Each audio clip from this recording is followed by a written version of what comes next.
আমি বঙ্গবন্ধুকে শ্রদ্ধা দিতে এসেছি ভাই। কি ঘটছে কি তাই এখন ঘটছে আমি একটা ফুলের তোলা নিয়েছিলাম শাহবাগ থেকে 400 টাকা দিয়ে কিনে ভাই। আমার কোনো দাবি নেই ভাই, আমি বঙ্গবন্ধু রহমানকে ভালোবাসি, তার প্রতি শ্রদ্ধা জানাতে আমি এখানে এসেছি। তাছাড়া আমি কোনো দলকে ভালোবাসি না, এখানে আসি এটা আমার বড় পরিচয়। তাছাড়া আমার আসলে এখানে আমি কোনো রাজনীতি করার জন্য আসিনি, এখানে আমি প্রতিষ্ঠিত করার জন্য আসিনি, শেখ হাসিনাকে ফিরে করার জন্য আমি আসিনি। একজন সাধারণ নাগরিক, বাংলাদেশে আইডেন্টি কার্ড আছে আমার, আমার আইডেন্টি কার্ড আছে, আমার পরিচয় আছে, আমার বংশ পরিচয় আছে, কোনো রোহিঙ্গা না ভাই। আমার বাবার নাম, আমার জেলা, আমার থানা, আমার উপজেলা সব এখানে লেখা আছে ভাই। বন্ধুরা করেছে আমার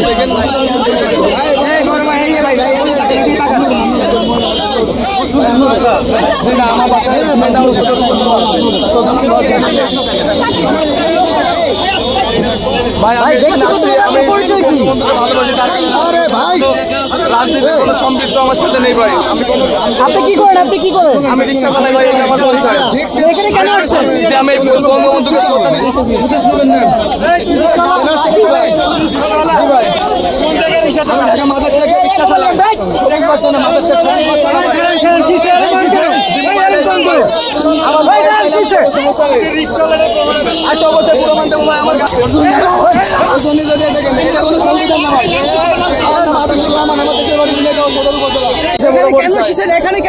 আমি বঙ্গবন্ধুকে শ্রদ্ধা দিতে এসেছি ভাই।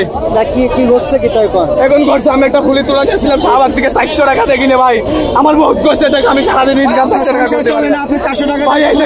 আমি শুধু বঙ্গবন্ধুকে ভালোবাসি তার কারণে, তাছাড়া রাজনীতির সাথে কোনো সম্পৃক্ত নাই।